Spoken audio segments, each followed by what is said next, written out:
Let's call the hearing back to order. It's been wonderful. We are into our last 50, 60 minutes of it, and it's, again, an honor to have chaired it, and all of my members who've been invited to come, we appreciate your time as well. Many have said they appreciate our time, and we think it's a mutual thing, because in Congress, you can only be good at a couple things, and those are your major two committees, and you rely on others to help you get through the mirage of all of the rest of it. So this is new for many of us, and we appreciate you very much.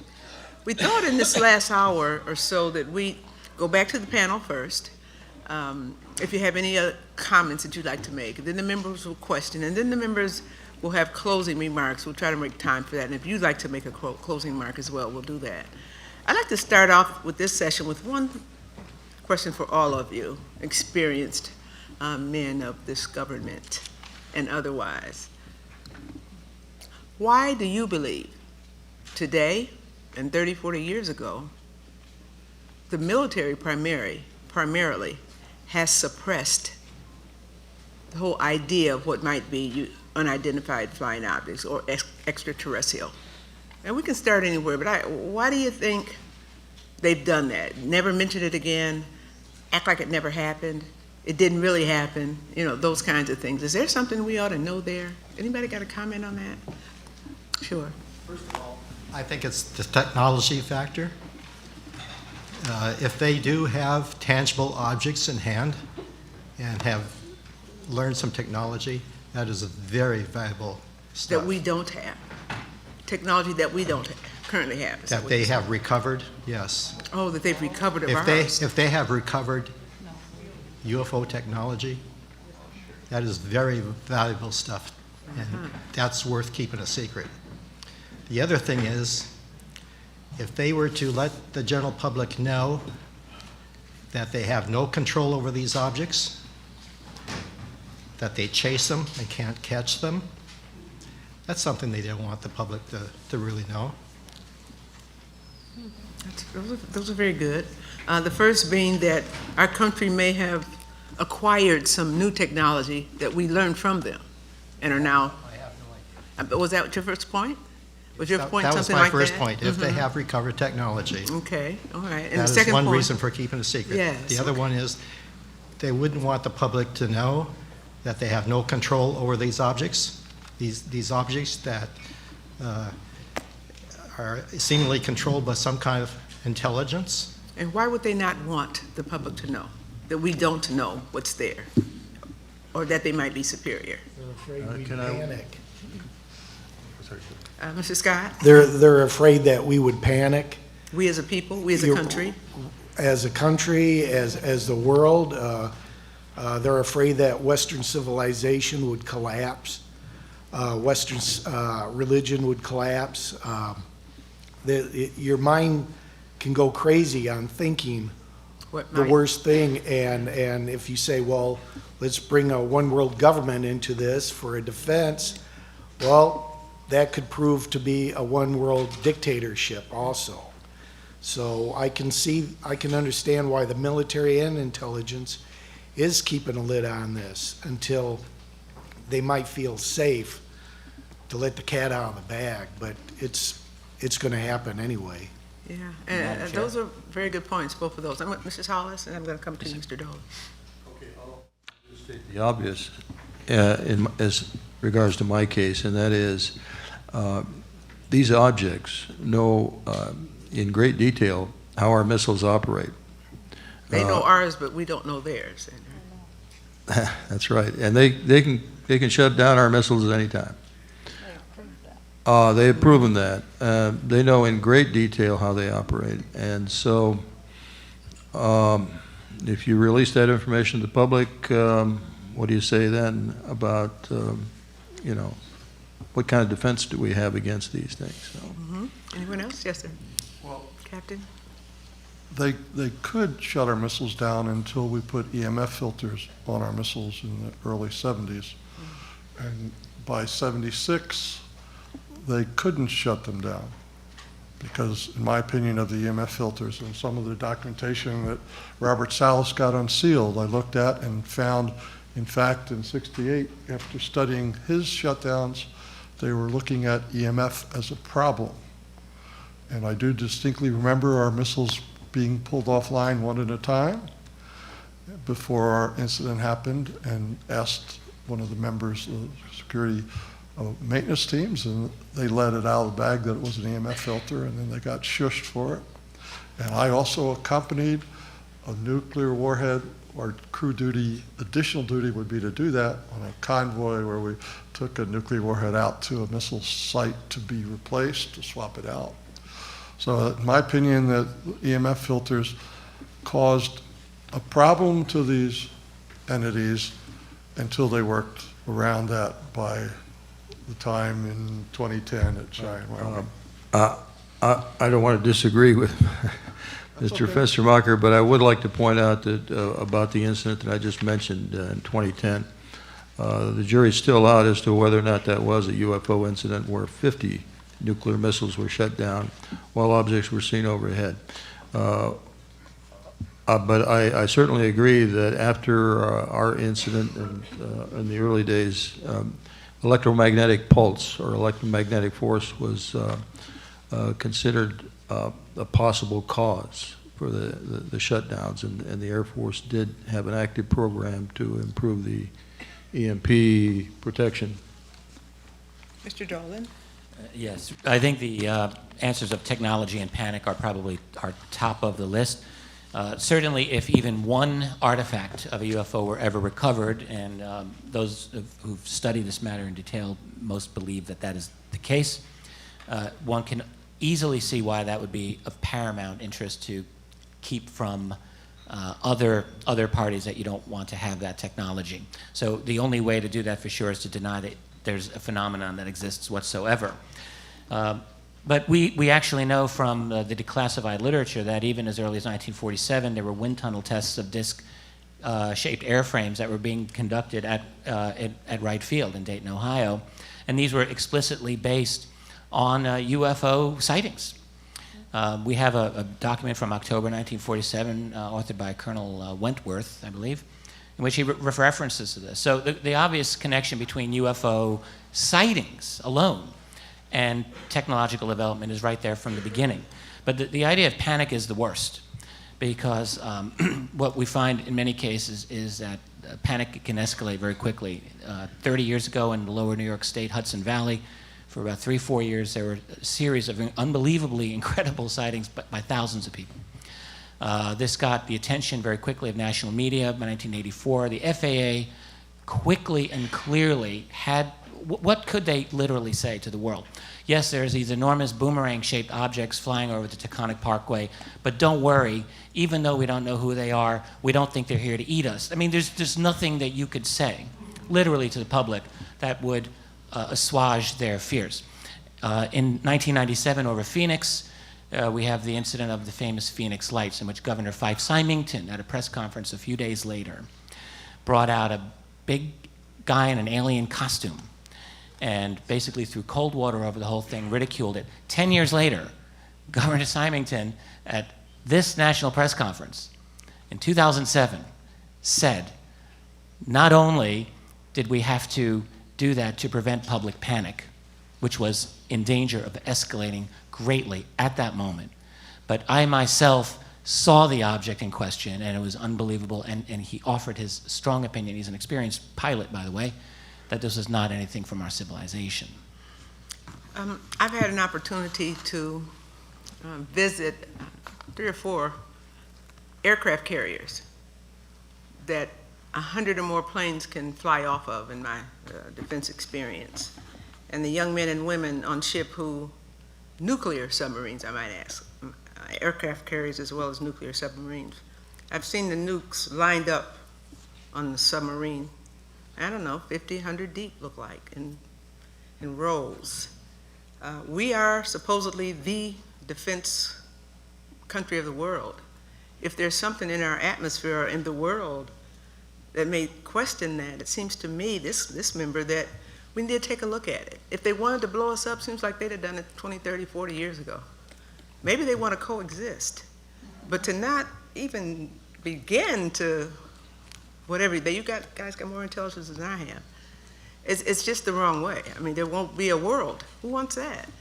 Then my last one would, at this time, would be the press. The press. Very, very powerful.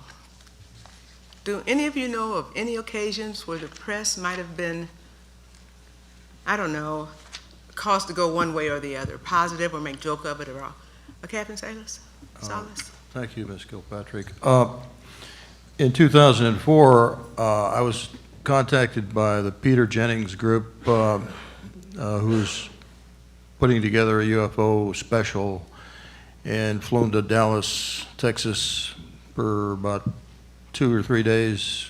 They interviewed me for a couple of days, got a lot of footage, said I had great testimony, and they were going to feature my testimony on their special. With a week before that special, the Peter Jennings special on UFOs was to be broadcast, I got a call saying that they wouldn't be using my interview. There are other members here of the audience that were also interviewed for this, but to me, they gave me no reason, and so I'm just suspicious that somebody got to them and did not want this story out. Anyone else have any press out? Well, before we go to the members, does anyone else at the table like to make a final statement as we go through? It may not be your final, because we're going to interact a little while longer. But if you want to add something at this point, otherwise I'll go right. Mr. Scott, Sergeant Scott. I'd like to see the military and the local police be able to have their people, if they see a sighting or respond to a sighting, to be able to give an honest report of it. Because if it's a lie, if it's a joke, and that it's very easily to find that out quickly. And if it's not, then what we're doing is gathering more intelligence information on a possible friend out there or a possible enemy, and the more information we gather, the better it is for us. And right now, the police department, my brother's a retired policeman, they would send a rookie cop out to investigate. They didn't want to do it. They would laugh about it. But once he found out I was coming here, then he got more serious after all these years, and they told me he believed also. Very good, thank you. Are you yearning, sir? Okay, let me then open it up to our members for our final, or we can have some dialogue for a little while. Let me start with Congressman Bartlett. Thank you. I've been looking at some of the press clippings from yesterday's session, and the government has been quite successful in relegating this issue to the lunatic fringe. I have but one article, I have several articles, I'm going to comment on only one of them, and I really don't know where it played. It says the mock Congress hearing on aliens is heavy on real-life Mulders and not Scullys. I had no idea who Mulders and Scullys were until I read it. But apparently, in the X-Files, Agent Fox Mulder believes in all things, little green men, Roswell, men in black, whatever, and Agent Dana Scully believes in science. Scully forces Mulder to find hard evidence that there's a massive conspiracy to cover up aliens' existence. The problem with this week's alien panel, that we're an alien panel now, at the National Press Club, is that any of the participating members of Congress who might naturally be a Scully have been incented to suspend their disbelief because the Citizen Hearing Foundation is paying them $20,000 plus expenses to listen to the testimony. That's just insulting that we can be bought for $20,000. That's ridiculous.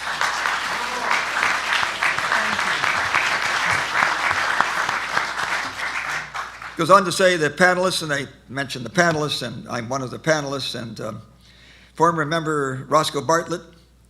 In an opening statement, Bartlett said he hadn't fulfilled his duty in office by failing to hold hearings on extraterrestrial. I never said that. What I'd said was that the Congress, I, a part of it, had failed in its responsibility to respond to the constitutional requirement that we had a responsibility to respond to people to petition their government for a redress of grievances. It's in the First Amendment. It's very clear. I never said that I believed in extraterrestrials. I believe that there are sightings out there that cannot be easily explained away. That is one of the possible explanations of them. There may be others, but I never made that statement. Compounding the problem of eyebrow-raising testimonies that several of these politicians have reputations for being a little wacky. What is that in? Who said that? And when it comes, I don't know who said that. huh? Who said it? Who wrote it? I don't know, you tell me. No, who's it from? What network or paper? I don't know, I can't tell you. This is the article, you tell me where it came from. It's terrible. It's terrible. Yeah, I want to read on. Bartlett has, this is why I'm wacky.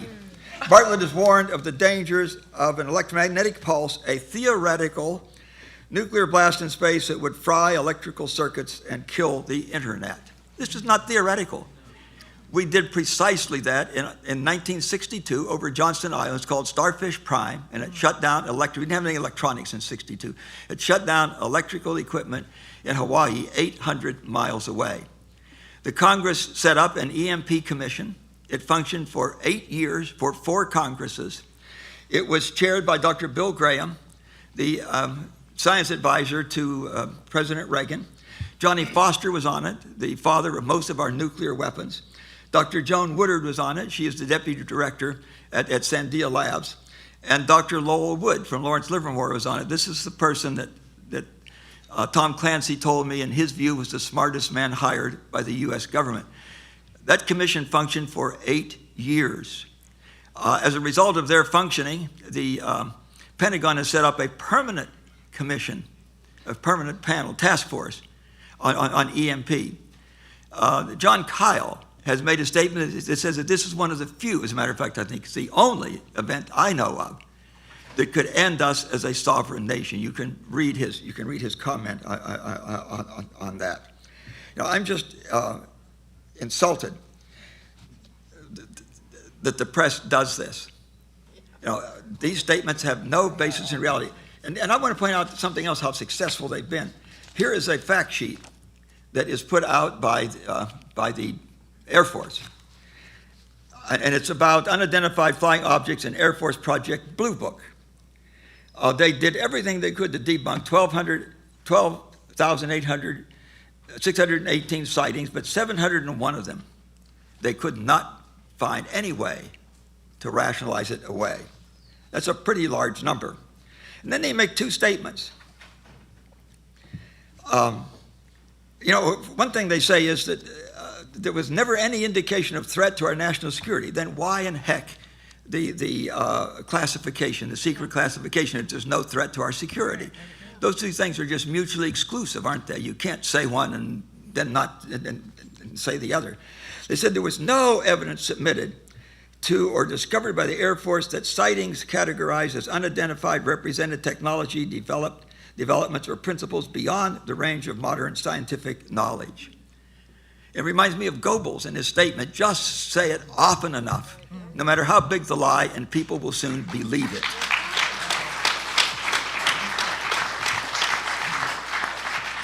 We have radar tracks. We have radar tracks showing that these objects, whatever they are, behave in ways that known aircraft of no country in the world can do. That just isn't true. There was no evidence indicating that sightings categorized as unidentified were extraterrestrial vehicles. That's true. But there is a lot of evidence. That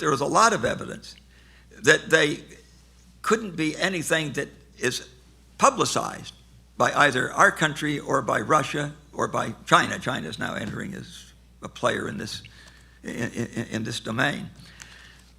I'm generally a pretty quiet individual, but you know, this press stuff is just clearly outrageous. The audacity and the ignorance of something like that just infuriates me.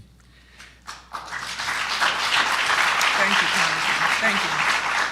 And then the same press that is ridiculing what we're doing today is totally silent when the Air Force puts out a fact sheet like this. that is anything but a fact sheet, because there are statements on it that are clearly, clearly not true. You know, there has to be an accountability for this, does there not? Thank you for holding this hearing. Thank you. Thank you, thank you. Congresswoman Woolsey. Well, I have a thought, and the thought is, once there can be disclosure about what is out there and what is coming in, and an understanding, which will take certainly hearings within the Congress and in the House and the Senate. But we have a big question, and that question is, are we doing this because we are going to arm space? And you know, let's just talk about getting rid of humanity in general. That will, one more war, but it's up there in in space. We don't want to do that. And I just think this is the sneaky way to get there, by not admitting that there's all of this challenge out there. And I honestly believe that the visitors, the UFOs, have shown us what they can do. I mean, they can turn off full nuclear sites, and they don't have. That's probably why we have seen less and less recently, because they've done what, you know, if humans can't figure out what they're capable of, then they don't need to show us any other way. Because they probably aren't violent, because if they did what they're capable of, they'd probably be eating some of us, you know? Annihilating. But they're annihilating us, yes. And we don't, you know, come on. We need to talk about this. We need to be furious at how the press is covering it, and they will. But thank you, everybody. And we've got 3 more days of this, you know, so we'll be thanking, I guess, till the cows come home here. But we've got some work to do. And our world has some work to do, not just the United States of America. So thank you, Madam Chairman. Sure. Senator? Well, I'm sorry I ruined his afternoon because I brought the breast stuff to his attention. It's garbage. Your fault, it's garbage. huh? But does that surprise you? I would ask one question on the Peter Jennings. Did they go on with the show? Yes, sir, they did. They just took you out. They just took me out, and I Did think... they have any good evidence in the show at all? Not in my opinion. Didn't do the Good. topic. Okay, that's par for the course for mainstream media. He brought to my attention, so he's ruining my afternoon. This is the fact sheet put out by the government. There is no evidence indicating that sightings categorized as unidentified were extraterrestrial. What else could they be? There's no, I mean, and this, I think, I want to hit a couple of you on this. You know, you can say, well, we're skeptical. Sure, I'm skeptical of everything. But by the same token, if there's no other rational reason for something, you have to come to a conclusion. And the conclusion I can share with you, which is just logic, is if there's anything in this whole compendium of knowledge of UFOs, it's got to be what happened at Minot and Wyoming and so forth. What's been proven is that somebody out there, extraterrestrial, can shut off our defense capability just like that. Just like that. Now, how do you think that makes the people in Congress who are appropriating billions and billions of dollars for a defense system that doesn't work if you really push to shove? And so if there's ever a rationale for the government in cahoots with the military-industrial complex to defend the appropriation process that feeds them, it's got to be what's been discovered, and they've got to put a lid on this. I mean, this makes all this wealth obsolete. I'll give you an example. What happened recently? It happened in Alaska. You know, we've got these silos in Alaska. We've got 16 of them. And of course, nobody's proven that they work except the phony testing that's been done.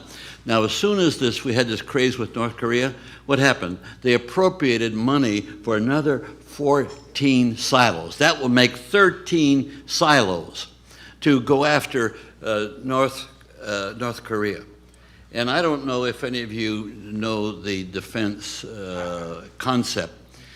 It's more expensive to build a shield than to build a spear. So you build all the shields you want. All they do is have more spears to get by your shields. So this is the first thing I learned in one of the hearings on the subject. So it doesn't take, you have to go very far to realize that what we have here is the goods of why the simple, rational formulation that this threatens the entire Defense Department's capability, and so deny it. It doesn't happen, it doesn't exist. Anybody talks about it, they're idiots. And so the press goes along with this, and we go back to our conclusion of yesterday. You know, I tried to conclude that we have a country ruled by juntas, military juntas in corporation, in cahoots with our corporations. But what's been raised, and I hate to monopolize it on, but maybe this afternoon is going to go too fast, but stop and think what we've concluded. That we're supposed to, now we didn't take an oath here. You took an oath, we didn't take an oath. But obviously you assume that all politicians are truthful. Well, that's a fair assumption. But let me point out to you that the hope is that we will go back to members of Congress and try to persuade them as to the knowledge that we've acquired. Well, I'm for one, will confess, I don't know anybody in the Senate that I could approach that could give me 5 minutes time on this particular subject, before or after the hearing. But what this hearing has done is not so much that it's going to persuade Congress, it's a first step to persuading the American public, or getting information out to the public. And the world.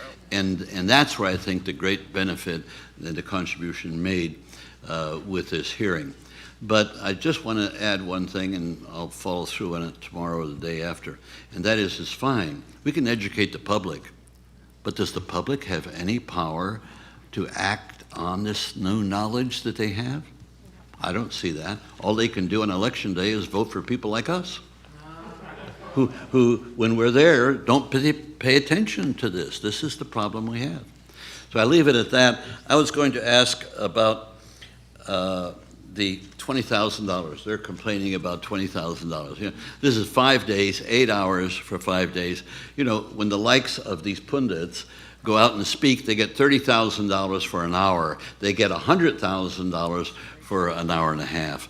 I mean, it's ridiculous that it took that this is raised by, and it was raised in an interview. Somebody raised it with me, and I says, "Well, what do you get paid when you're out on a stump?" This was somebody from Fox, and he confessed $25,000, $30,000 is what he gets for an hour, and we're putting in 40 hours here. So we're underpaid, if anything, but based upon the knowledge that we have. So I think we've concluded the reason for the cover-up, and that's really what we discovered today, this afternoon, was that somebody can shut off our defense just like that, and it's an embarrassment to the Air Force, it's an embarrassment to the federal government, it's an embarrassment to the Congress, and of course, nobody wants to face that embarrassment.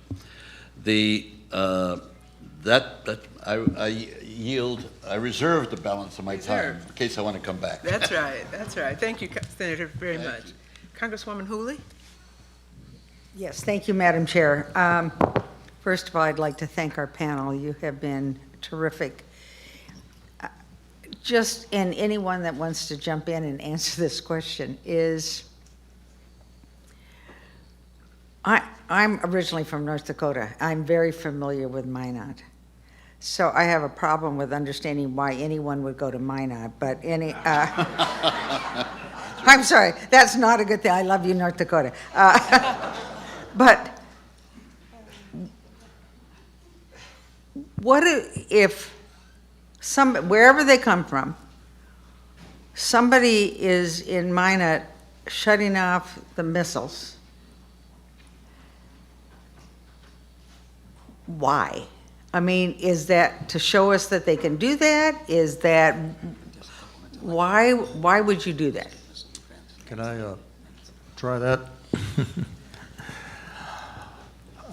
First of all, the world is facing a crisis right now about nuclear weapons. I don't have to remind you about Right. those possibilities in countries that are trying to acquire nuclear weapons. We have enough, and we've had enough nuclear weapons to destroy every living thing on Earth for a long, long time. Right. And it would not take much to start a nuclear war, in my opinion. And that risk is getting worse.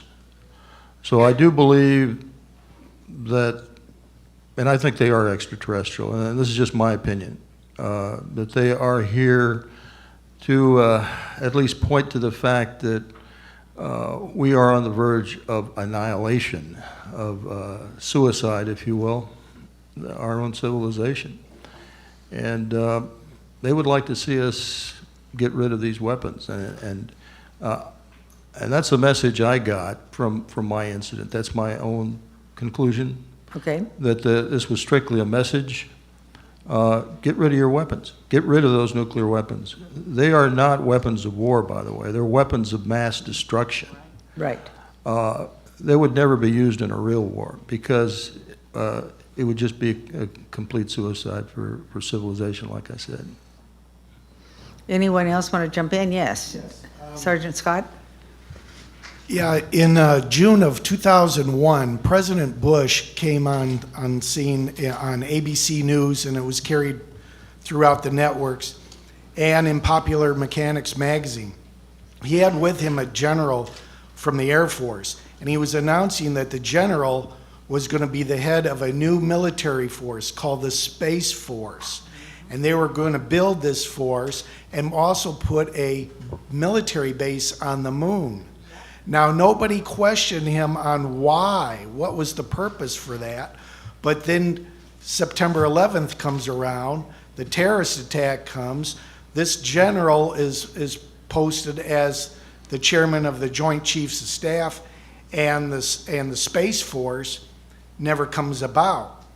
The question I have still, why did he want to create a new military force for outer space unless there's a threat? We have one. We have a space force. It's in existence.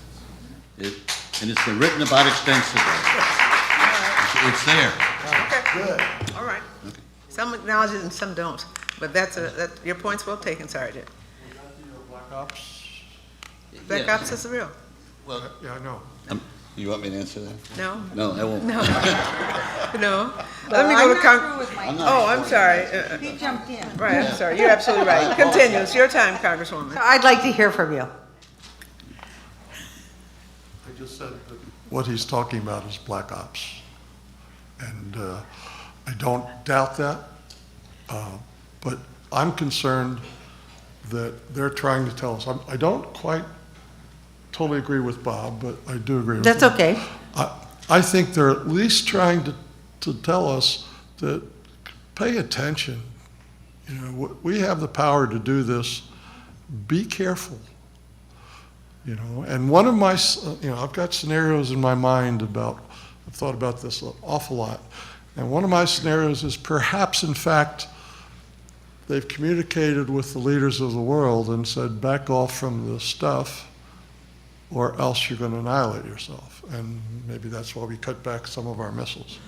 You know, in other scenarios, do these, I'll call them beings, do these entities, are we aware of these entities enough that they can go public instead of saying, you can't handle the truth, we can handle the truth?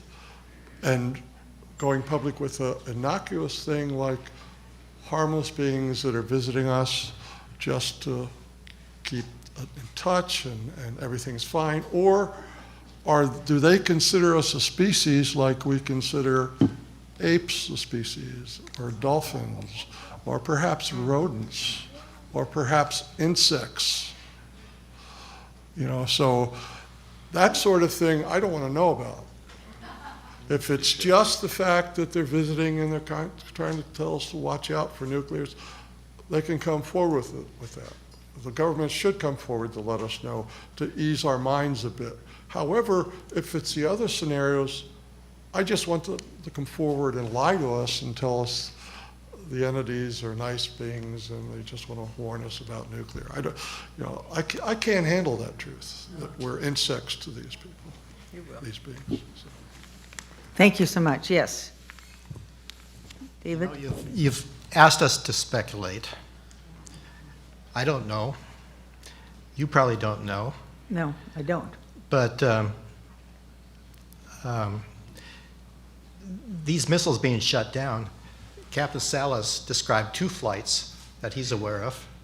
I described to you 1 flight of 10 missiles that I'm aware of. But I'm also aware of other launch officers who've described to me similar situations. So, you know, it's not unique that him and I have been involved here. I mean, this was a situation that was occurring quite often when I served in 1966 and 67. And who knows that it's not still happening out there. There's no active officers of any kind that will come out and admit that right now. But what I'd like to know is, what's your speculation on these missiles being shut down? What, is that rhetorical, or you need an answer? I'd like an answer to that. Okay, let me come back to you. Because I I'm sure it would will. be just as good as That my might be answer. something to end on, too. If Let me I may just offer one very 30-second opinion. I feel that we really do not have enough data, even now, to know exactly why this is happening. Because despite the number of cases where this does appear to have happened, there are thousands of missiles. And not all of them have been shut down, as far as we can tell. So if they're doing this, they're obviously not doing it uniformly. And I don't really feel that any researcher has enough data to know precisely what those motivations might be. They obviously, they seem to have demonstrated superiority over our technology, that's for sure. So at discrete moments, they seem to be able to do this, but they're not doing it uniformly. And they certainly haven't stopped all of the massive wars that have, run over the planet. So there are certain limits as to what they're willing to do as well. Thank you. And I yield back my time, Madam Chair. Thank you, Congressman Cook. Thank you. From the things that you've described today, you all must have done what Captain Fenstermacher just indicated he has done, and that's think about these things a lot during the times when you didn't say too much anything publicly, and after you've come out and started speaking, which again, I congratulate the 2 of you that have done that today for, I understand, the first time. So I think, I've got to say, I think your speculations are a lot more informed than what our speculations might be on this. So I'd like to start with Captain Salas, and each of you have also said, I think, if I'm wrong on this, correct me, but that you all complied as you were asked to do and required to do with the non-disclosure statements almost immediately after you described to your seniors in the military what you had just witnessed. Am I correct on that? Yes, sir. You didn't. See, I was involved in 3 sightings, 3 different bases, and not one time did I have to sign anything away. Okay, Sergeant Scott, I appreciate that clarification. But I'm right. For example, let's start with Captain Salas. You signed those. Absolutely, sir. Okay, I signed so a non-disclosure statement. absolutely, and I think your reasons that you might give this committee, this panel, as to both legitimate reasons why you might have been thinking over the years or at the time that the Air Force might have asked you to do that, and the illegitimate reasons why they might have asked you to do that. You must have some idea on both sides of this. Why did they make you come in and sign that right off the bat?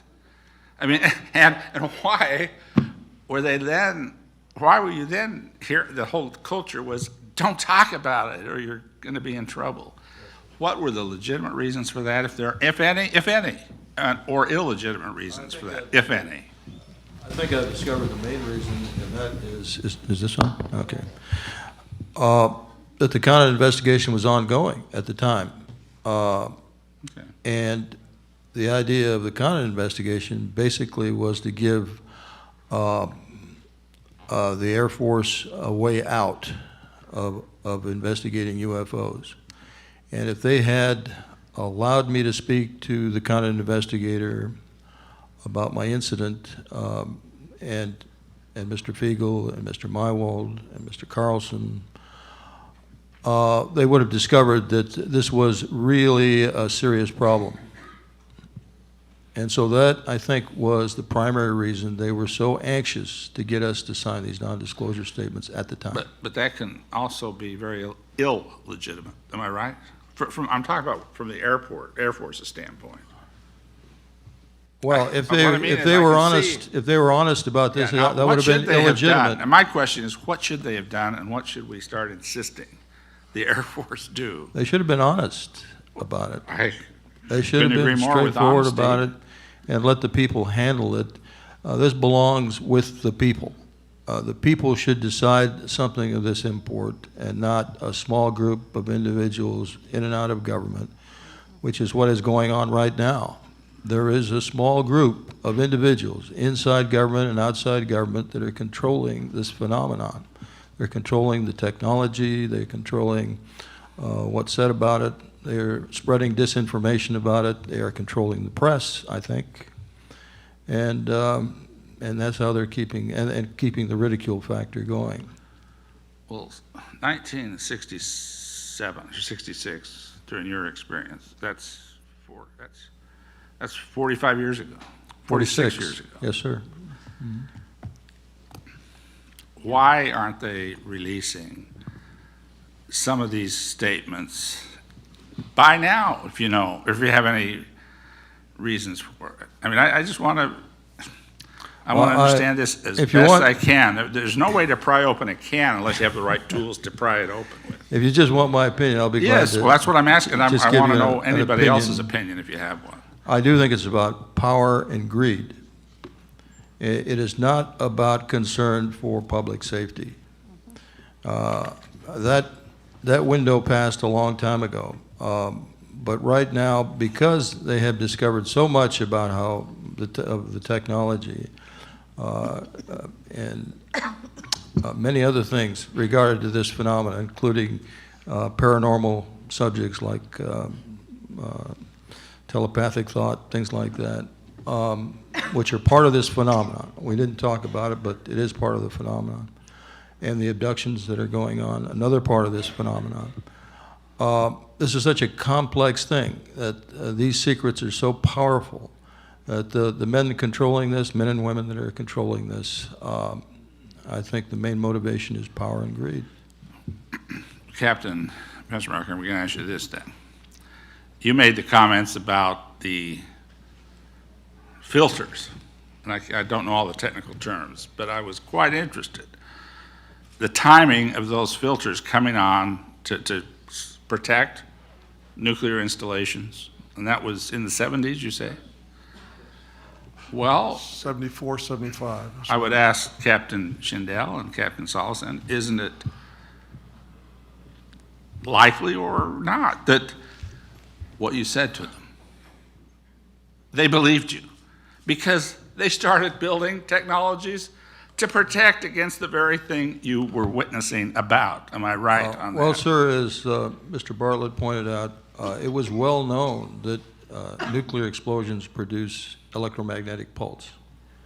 But they don't just appear to the point where you need filters for the silos. Well, go ahead. Excuse me, I didn't mean to. There was a bench test done at Boeing on the logic coupler, and it was shown in this bench test that at a certain frequency of EMP injected into the logic coupler, that the coupler would be disabled. So they had that evidence. And so there's no doubt in my mind that one reason they tried to protect the missiles from EMP was nuclear explosions, but the other was as a result of the incident that I just described, to help protect against UFO disabling the missiles. But of course, they knew But that. whether or not it was successful Okay. is another question. Okay. Gentlemen, would you yield for just a moment? Oh, certainly. I just wanted to make an observation about that. We have, using these bench test facilities, several times noted deficiencies in our ballistic missile system, and we have corrected those. The last time we tested and the last time that we found deficiencies and fixed them, we never tested. We don't know whether they're fixed or not, but neither do the Russians.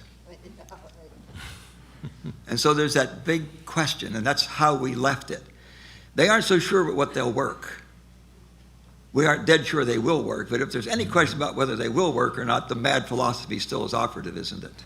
Okay, I appreciate that. And also just wanted to quickly ask then, so it's a little bit unclear in your mind, Captain Salas, Captain Schindel, that these filters that came in the 70s that were described here today, that they could have been brought forth by the Air Force because they were finally getting to something they felt had occurred as early as or that they knew about as early as the 1950s, or something they might have experienced from the testimony. It could have also been what you had told them. Either one, maybe. Or is that? Yeah, well, and I know I'm kind of into the weeds on this a little bit, and I apologize for that, but I just wanted to know whether, I mean, it really struck me when I heard Captain Fenster talk about the shields and the filters, that they had to have believed your testimonies and what you said you saw that day. They had to know that something was definitely happening, and then to keep this silent for 46 years, as we've talked about. You know, I wasn't sure about this whole truth embargo of even a few days ago, but this truth embargo indeed needs to start coming down.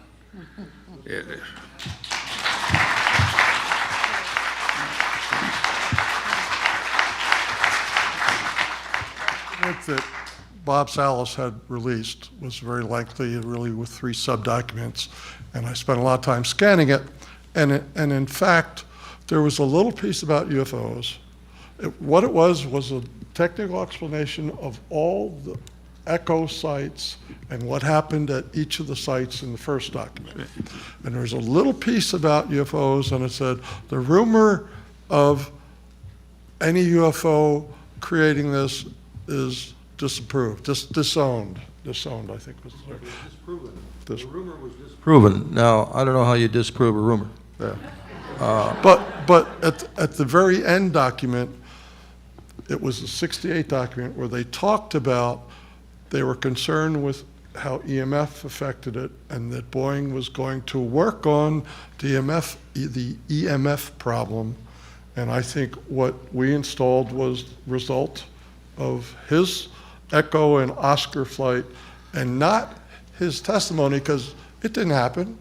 They didn't believe him, but No, the technical... just because they said they didn't believe him doesn't mean they didn't believe him. Oh, yeah, but the technical aspects, Let's be clear. they couldn't say it didn't happen, because that's Echo different. flight had all these errors, and this is what happened. I think you're being very humble, Mr. Captain Salas. You probably, and all of you, because you probably create a lot more technology than you believe, or that you even are willing to talk about. Thank you very much, Congressman. Congressman Bartlett, did you have another comment you'd like to make? Did you have another comment? Yes, thank you very much. I wanted to make a comment about the ballistic missile defense that the Senator Gravel was talking about. He's correct. Our major ballistic missile defense is in Alaska. It will intercept missiles coming over the pole. Most of our potential enemies, the shortest route to get here is over the pole. In my judgment, I hope it will never be used. because the only time I think that it would be used is when the Russians, if they were to launch, and it would be very quickly swamped. They have thousands of missiles. If we're lucky, we'd take out the first half dozen or so, and that's it. This system is really made to defend against countries like North Korea and Iran. These people may be evil. They are not idiots. They will not launch from their soil. I have no idea why we're waiting until they develop an intercontinental ballistic missile which will reach us. They know that we will know from where it was launched, and they know that within about 30 minutes they will be vaporized, the whole darn country. They're a huge threat. But the launch will not come from their soil. It will come from somewhere in the ocean. We have big coastlines, essentially totally unprotected. And they will not be protected. Even if we decide we need to protect them, they will not be protected for years. And that's where the real threat comes from. You know, and I think that the monies we have spent on our ballistic missile defense in Alaska are wasted monies, because we cannot protect ourselves against Russia. In my judgment, they're the only country that would ever come over the pole. Because if you have 100 weapons coming over, you know darn well where it came from. No one else has that many. So you know very well where it came from. It came from Russia. So they have no reason not to come over the pole. No one else has very many weapons, and they're not going to launch from their soil, because they know that, you know, with our triad, with our submarines and so forth, they know that within about 30 minutes we would vaporize them. Do you think they would do that? That they're a huge threat, but it's from the ocean. It is not from their soil. Thank you. Thank you. That was rhetorical. You don't feel compelled. Okay. Let me get up. Sir, Senator has also want to make a final comment. Oh, you? Senator? Oh, no. I want to follow through with that. Captain, you made a challenge to us to respond. Would you repeat that challenge? Well, you asked us to speculate on the reason. No, you were asking us something that Well, I asked you right back. What's your speculation? Well, here, you were wondering whether or not we have forces in space. What do you think that all of these weapons are, ICBMs in Alaska, are about? You think they're about Korea? He's mentioned possibly Russia. They're not about Russia. We can, with our submarines, hold, one submarine can hold, which has got over 250 warheads, we can hold any people in the world hostage. Did you not notice a year ago, it's within a year, that the United States had a satellite and we let it come to Earth, and before it came into the atmosphere, we shot it down to make a demonstration that we have the capability of shooting down satellites in outer space? Do you recall that? Okay. Do you recall that 6 months later, the Chinese did the same thing to tell us tit for tat, you can do it, we can do it too. And what country, and of course, the amount of money we're spending to weaponize outer space is the supreme idiocy of the American government. Because we are the most vulnerable. If you talk to any scientist, any explosion in outer space, who's got the most satellites? I mean, you'd wipe out our whole communication system. You'd wipe out our economy. We're all dependent on satellites.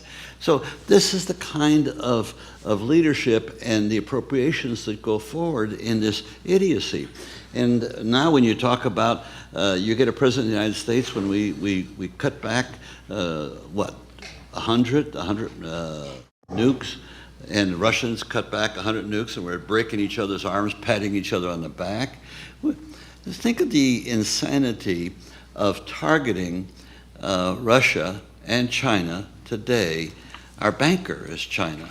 Russia, all they want to do is sell gas and oil to Europe so they can live well. And so it leaves you with the question mark, and this goes back to maybe and I'll end on this. You can be suspicious of what we don't know. But what we do know is so horrifying that you don't have any room for suspicion. It's a fact. And thank you very much for your testimony. I really enjoyed it. Thank you very much. Thank you. I'm going to take the prerogative of the chair and just thank you all once again. We've had a wonderful day, from bent waters to nuclear and all that you've done.